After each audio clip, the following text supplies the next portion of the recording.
को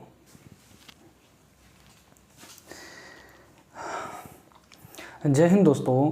आज हम पढ़ने वाले हैं जो है कि नाउन के बारे में यानी संज्ञा के बारे में हम पांचों प्रकार पढ़ लिए थे। अब इस वीडियो में संज्ञा की पहचान के बारे में पढ़ेंगे और संज्ञा जो है व्यक्तिवाचक से जातिवाचक कैसे बनती है या जातिवाचक से भाववाचक कैसे बनती है, ये सारी चीज़ें इसमें हम पढ़ेंगे। दोस्तों, एक ही व्यक्ति के लिए अगर दो नाम यूज किए जाते हैं, ऐसा होता है कि एक ही वाक्य में एक व्यक्ति के लिए जो नाम है, जैसे मान लीजिए मेरा नाम है और मेरे नाम का एक और उपनाम उसी वाक्य में जब यूज किया जाता है तो जो दूसरा वाला नाम आता है वो हमेशा जाता है आपका जातिवाचक में। कैसे, इस वीडियो में हम जानेंगे। तो आइए जानते हैं। तो शुरुआत करते हैं आज की क्लास को। ठीक है कि हर एक मुश्किल से टकराना है मुझको, हर एक मुश्किल से टकराना है मुझको, जो मेरा है उसे पाना है मुझको, और जब और जहाँ लोग हार चाहते हैं मेरी, वहीं से जीत कर आना है मुझको। ठीक है दोस्तों, तो हमको वहीं से जीत के आना है। तो अगर संज्ञा नहीं समझ में आ रही है तो यहीं से पढ़ के जाना है और हमेशा के लिए संज्ञा को जीत लेना है। तो आइए संज्ञा के बारे में कि संज्ञा की पहचान में पहला जो नियम है कि व्यक्तिवाचक संज्ञा का कोई शब्द जब अपने साथ अन्य नाम का बोध कराता है तो उसे क्या है, तो वह अन्य नाम जो होता है, जो अन्य नाम जो यूज किया जाता है उसी को हम क्या कहते हैं, जातिवाचक कहते हैं। ठीक है, ये बात समझ पाए होंगे कि जातिवाचक किसे कहते हैं। आइए आगे समझते हैं। सीमा हमारे घर की लक्ष्मी है। देखिए, सीमा जो है ये व्यक्ति है। ठीक है, ये क्या है, ये एक व्यक्ति है, यानी ये व्यक्तिवाचक है। लेकिन हमारे घर की लक्ष्मी, अब सीमा के लिए एक दूसरा अन्य नाम यूज किया गया है, क्या, लक्ष्मी। तो ये जो लक्ष्मी हो जाएगी ये हमारी क्या हो जाएगी, जाति। आप समझ पा रहे होंगे, हमने दो चीज़ें बताई कि जब व्यक्तिवाचक के लिए कोई दूसरा अन्य नाम यूज किया जाता है तो वो जो दूसरा अन्य नाम होता है उसी को हम कहते हैं जातिवाचक। जैसे कि सीमा क्या है, हमारे घर की लक्ष्मी है। लक्ष्मी जातिवाचक क्यों है, क्योंकि हो सकता है कि हमारे घर की सीमा लक्ष्मी है, किसी घर की गीता लक्ष्मी हो, किसी घर की राधा हो, किसी के घर की जो है मीना हो, किसी के घर की कोई और हो। ठीक है, तो नाम अलग अलग हो सकते हैं। ठीक है, तो हमने कहा क्या कि जातिवाचक जब पढ़ाया था कि जिसके जैसे और हो। अब लक्ष्मी कोई भी हो सकता है। लक्ष्मी को मान रहे हैं कि हमारे घर की, मान लीजिए सीमा हमने माना, आप मान रहे हैं हमारे घर की रिया लक्ष्मी है, तो रिया जो हो जाएगी वो व्यक्ति हो जाएगी। और जो लक्ष्मी जो है, लक्ष्मी रिया के लिए भी प्रयोग होगा, सीता के लिए भी, गीता के लिए भी, रीमा के लिए, सब के लिए। तो यहाँ पे ये जो लक्ष्मी जो शब्द है वो जाति है। वैसे दूसरे में कालिदास को भारत का शेक्सपियर कहा जाता है। अब भाई देखिए, जो कालिदास बाबा हैं, ठीक है, कालिदास ये क्या है, व्यक्ति है, एक व्यक्ति है। ठीक है, कालिदास जी एक व्यक्ति है, शेक्सपियर एक उपाधि है। अब कालिदास ही नहीं, भारत के शेक्सपियर माने जाते हैं तो अन्य देश के कोई और शेक्सपियर होंगे। मान लीजिए अमेरिका का शेक्सपियर कोई और होगा, ठीक है, श्रीलंका का कोई और होगा, अफ्रीका का कोई और होगा। तो शेक्सपियर हर देश के अलग अलग होंगे। ठीक है, हमारे भारत के शेक्सपियर कालिदास को माना जाता है। ठीक है, तो यहाँ पे जो शेक्सपियर जो लगा है ये क्या है, हमारी जाति है। उसी प्रकार से प्रभुदेवा। अब देखिए तीसरा जो वाक्य है, प्रभुदेवा जी देख लीजिए हैं यहाँ पे। प्रभुदेवा एक व्यक्ति हैं। ठीक है, एक जो है फिल्म स्टार हैं प्रभुदेवा। ठीक है, एक व्यक्ति है तो व्यक्तिवाचक संज्ञा हो गया। प्रभुदेवा भारत का माइकल जैक्सन। प्रभुदेवा को क्या कहा जाता है कि भारत का माइकल जैक्सन कहा जाता है। तो ये माइकल जैक्सन क्या हो गया, जाति हो गई। ठीक है, माइकल जैक्सन क्या हो गया, आपकी एक प्रकार की एक जाति हो गई माइकल जैक्सन की। ठीक है, आइए आगे समझते हैं। भारत में अनेक रावण हैं। अब भारत में, भारत क्या हो गया और रावण क्या हो गया। ठीक है, भारत में क्या है, अनेक रावण हैं। ठीक है, भारत में कितने हैं, अनेक रावण हैं। तो आप इसमें बताएंगे कि अनेक रावण में कौन कौन से आएंगे। भारत क्या है और आपका रावण क्या है।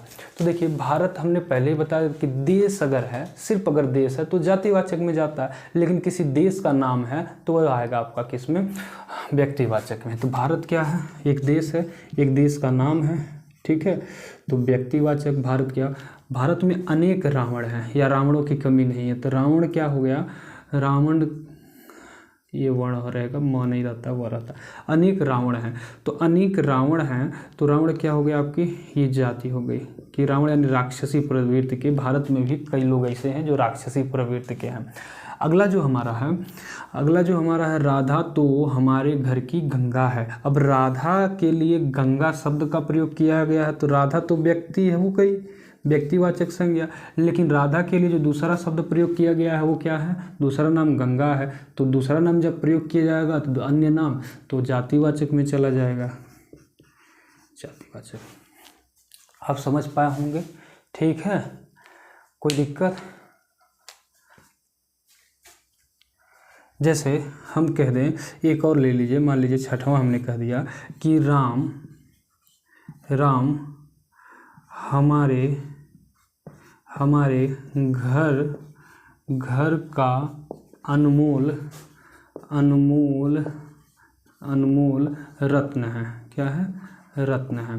अच्छा, जिसका मोल नहीं कोई है, एक रत्न के बारे में। अब देखिए यहाँ जो राम है, राम तो एक व्यक्ति हो गया, राम एक व्यक्ति हो गया। अब इस व्यक्ति के लिए प्रयोग किया गया है अनमोल रत्न के बारे में, तो ये क्या हो जाएगा, जाति हो जाएगा। क्या हो जाएगा, जाति हो जाएगा, ठीक है। तो ये एक चीज़ आप समझ पाए होंगे, ठीक है। इसको नोट करिए, फिर आगे बढ़ते हैं।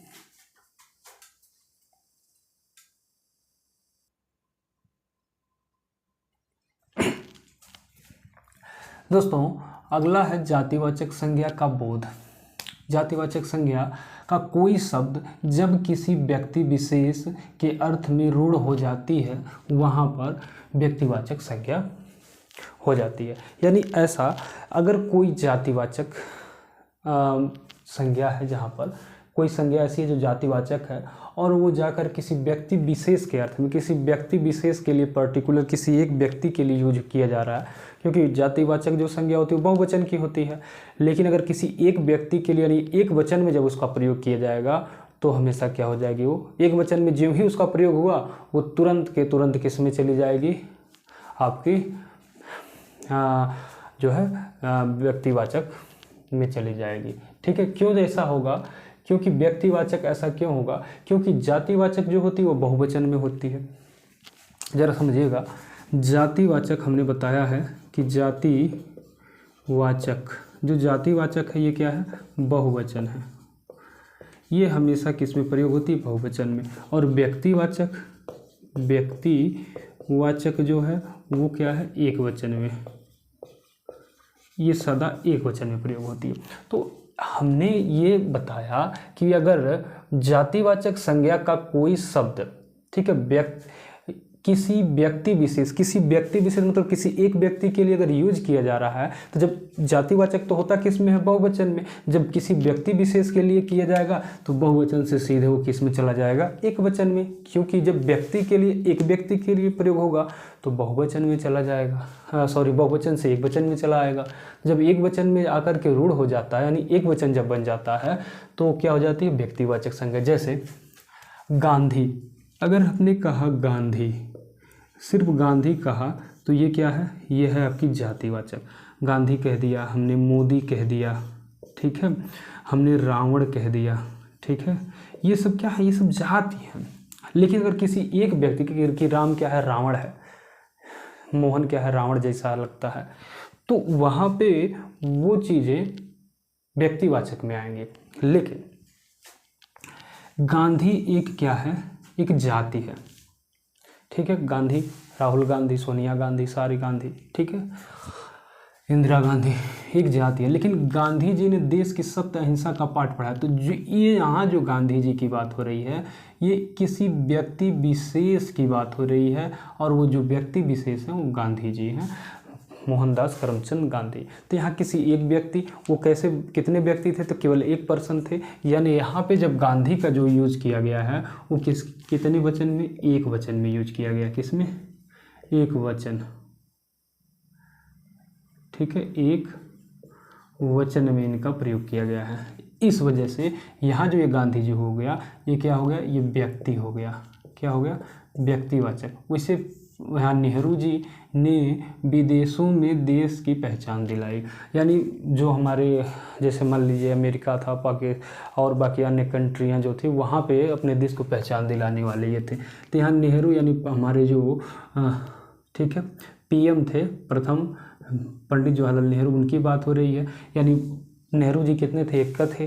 तो इसी एक व्यक्ति की बात की, अगर नेहरू कहते तो नेहरू सिर्फ कहा जाता तो जाति हो जाता, लेकिन यहाँ पंडित नेहरू की बात कर रही है। क्यों? क्योंकि हमको सेंटेंस पढ़ने से पता चला कि वो पंडित जवाहरलाल नेहरू की बात हो रही है। वो नेहरू जी थे जिन्होंने हमारा क्या है, विदेशों में भी अपने देश की पहचान को बढ़ाया। यहाँ पे देखिए पटेल जी, यानी सरदार पटेल की बात हो रही है। पटेल जी ने देश की एकता और अखंडता को बनाए रखा। अब देखिए यहाँ पे जो पटेल जी हैं, अब पटेल जी भी जाति है, पटेल एक जाति है, लेकिन सारे पटेल तो वहाँ पे देश की एकता का और अखंडता को बनाए नहीं रखा था। यहाँ पे आज़ादी के पहले की बात हो चल रही है, किसकी, पटेल जी यानी सरदार पटेल की बात चल रही है। तो ये तीनों आपके क्या हैं, व्यक्ति हैं। क्या है, व्यक्तिवाचक, किसी एक पर्सन की, व्यक्ति के, यानी पटेल का एक व्यक्ति के लिए यूज हुआ है, नेहरू का एक व्यक्ति के लिए यूज हुआ है, और गांधी का भी एक व्यक्ति के लिए प्रयोग किया गया है। तो इसलिए जब जातिवाचक का बहुवचन में होता ही है, जब एक वचन में उसका यूज होने लगेगा तो क्या हो जाएगा, व्यक्तिवाचक। ठीक ना। अब अगला जो तीसरा नियम है, भाववाचक संज्ञा का प्रयोग एक वचन के लिए किया जाता है, बहुवचन में प्रयोग होते ही जातिवाचक बन जाता है। बात वही चीज़ है, जातिवाचक में परिवर्तित हो जाता है। जब भी क्या होगा, भाववाचक जो संज्ञा होगी अगर बहुवचन में जैसे ही जाएगी वो क्या हो जाएगी, जातिवाचक में हो जाएगी। क्योंकि बहुवचन में जो भी चीज़ें लिखी जाती हैं, जो भी शब्द लिखे जाते हैं, जो भी संज्ञा लिखी जाती हैं, वो किस में चली जाती हैं, जातिवाचक में। जैसे पहला, दूसरा, तीसरा, 4 यहाँ पे सेंटेंस दिए गए हैं। देखिए, आजकल शहर में बहुत चोरियां हो रही हैं। अब ये चोरियां जो शब्द है, ये चोरियां जो शब्द है किसका है, तो ये बहुवचन का शब्द है। कैसा है, बहु, ठीक है, वचन, ये बहुवचन है। तो जब चोरी अगर रहता तो व्यक्तिवाचक में हो जाता, लेकिन यहाँ पे क्या हो जाएगा, जाति, क्योंकि बहुवचन में है तो जाति हो जाएगा। यहाँ शहर में ठीक है, गंदगियों का ढेर लगा। गंदगी अगर रहता तो एक वचन में गंदगी हो गया, तो बहुवचन, तो यहाँ क्या हो जाएगा, जहाँ बहुवचन रहेगा, जैसे कहा गया कि भाववाचक है, गंदगी भाववाचक है, लेकिन जब बहुवचन में प्रयोग हो गया तो ये किस में हो जाएगा, जाति में, इसलिए क्या हो जाएगा, जातिवाचक। वैसे अब तो नज़दीकियाँ दूरियाँ बन गई। नज़दीक अगर होता तो एक वचन होता, यहाँ नज़दीकियाँ है तो बहुवचन हो गया। तो जहाँ बहुवचन का प्रयोग होगा वहाँ जातिवाचक होगी। हम सबकी प्रार्थनाएं, प्रार्थना क्या है, एक भाव है, लेकिन जब बहुवचन में इसका प्रयोग हो गया तो ये क्या हो जाएगी, जाति। यानी कहने का मतलब क्या है, सीधा सा समझिए, चाहे वो व्यक्तिवाचक संज्ञा हो, चाहे जातिवाचक हो, चाहे व्यक्तिवाचक हो, चाहे भाववाचक, अगर दोनों संज्ञाएं हैं और उन दोनों को अगर बहुवचन में ज्यों ही उनका प्रयोग किया जाएगा, बहुवचन में जाते ही वो क्या बन जाएगा, जातिवाचक, चाहे वो व्यक्तिवाचक के हो चाहे वो भाववाचक के। आपने दोनों चीज़ें देखा कि यहाँ पे जातिवाचक जो संज्ञाएं थी, यहाँ पे देखिए जैसे ही एक बहुवचन से एक वचन में आया वो तुरंत क्या बन गई, व्यक्तिवाचक, और जैसे भी ये एक वचन से बहुवचन में जाएगा वो जातिवाचक बन जाएगा। उसी प्रकार से भाववाचक भी देख लीजिए, जैसे ही एक वचन में अगर था तो वो भाववाचक था, और ज्यों ही वो बहुवचन में हुआ तो जातिवाचक में बदल गया। ठीक ना। तो यहाँ तक आपको समझ में आएगा, एक बार इसको नोट डाउन करिए।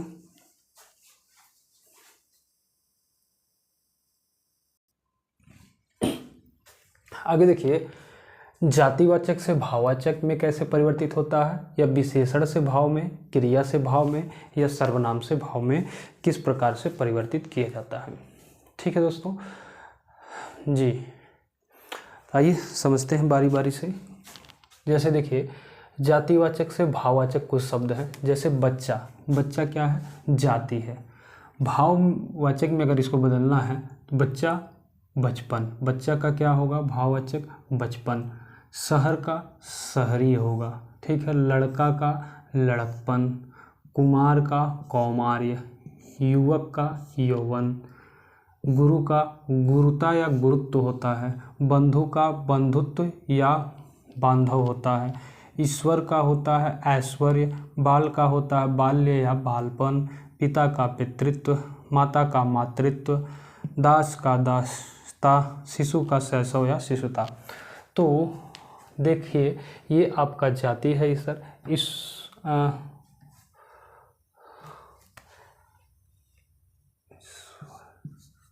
ईश्वर है, ईश्वर का ऐश्वर्य होता है। अब देखिए पिता का पितृत्व, दास का दासता और शिशु का शैशव। तो ये जो है जाति से, ये जो इधर के लिखे गए सारी जाति हैं, जाति से भाववाचक। विशेषण, विशेषण क्या है? विशेषण जो संज्ञा या सर्वनाम की विशेषता बताते हैं उसे हम विशेषण कहते हैं। देखिए कुलीन, कुलीन का अगर भाव में कुलीनता, ठीक है। धीर का धीरता या धैर्य, तीव्र का तीव्रता होता है, दुर्गम का दुर्गमता होता है, एक का एकता, एकाकी का एकाकीपन, उचित का औचित होता है, कृत्रिम का कृत्रिमता होता है। वहीं कुटिल का कुटिलता होता है। सर्वनाम से भाववाचक यानी सर्वनाम क्या होता है? जो संज्ञा के बदले, ऐसे शब्द जो संज्ञा के बदले लिखे जाते हैं उसको सर्वनाम कहते हैं। तो सर्वनाम अपना अपनापन, सर्व सर्वस्व, आत्म आत्मीयता, मम ममत्व या ममता। अब क्रिया से भाववाचक, क्रिया में आप जानते हैं क्रिया में क्या लगता है? तो क्रिया में आपका ना प्रत्यय लगता है। क्या? ना। सब में देखिए ना ना ना ना ना ना जुड़ा होगा। देखिए सब में, यहाँ पे गिर है गिरना, उबलना, उबाल में ना प्रत्यय लग गया, उबलना हो गया। मिल में मिलना, ठीक है। जैसे देखिए ना प्रत्यय लगाकर क्रिया बनाया जाता है, यानी पढ़ना पढ़ाई, लिखना लिखावट, हंसना हंसी, चुनना चुनाव, झगड़ना झगड़ा, ठीक है। घबराना घबराहट, खोजना खोज, ठीक है। कसना कसावट, मिलना मेल, उबलना उबाल, गिरना गिरा। अब बहुत बार ये होता है उबलना को हम यहाँ पे बहुत बार ये देखा गया है कि मिलना और उबलना इसको सब भाववाचक मान लेते हैं। तो ऐसा नहीं आपको करना है। ये जान लीजिए क्रिया में जो है बहुत सारे जो धातु होते हैं, धातु में ना प्रत्यय लगा करके क्या बनाया जाता है? क्रिया। अब देखिए जितना भी यहाँ पे है सब में ना लगा है, सब क्रिया है। ना ना ना ना, देखिए सब में ना लगा हुआ है, कोई ऐसा नहीं है जिसमें ना नहीं लगा हो। तो ना प्रत्यय लग करके क्रिया ही बनता है। तो ये मत समझ लीजिएगा कि जो है उबाल है, उबाल में ना प्रत्यय लगा के उबलना बनाया। गिरावट में गिरना, ना प्रत्यय गिर धातु हो गया, गिरना में ना प्रत्यय लगाया गया है। वैसे चुन में चुनाव में चुनना हो गया, ठीक है। तो आई होप दोस्तों आपको नाउन समझ में आया होगा। नेक्स्ट पार्ट हमारा होगा जो हमने नाउन पढ़ लिया यानी संज्ञा पढ़ लिया और वर्णमाला पढ़ लिया है, इससे संबंधित जो क्वेश्चंस होंगे लगभग 150 से 200 तक के क्वेश्चन आपको कराए जाएंगे। नाउन का एक वीडियो में कराया जाएगा यानी संज्ञा का एक वीडियो में, और एक वीडियो में वर्णमाला का। तो दोस्तों मिलते हैं नेक्स्ट वीडियो में, इसको आप नोट डाउन कर लीजिए।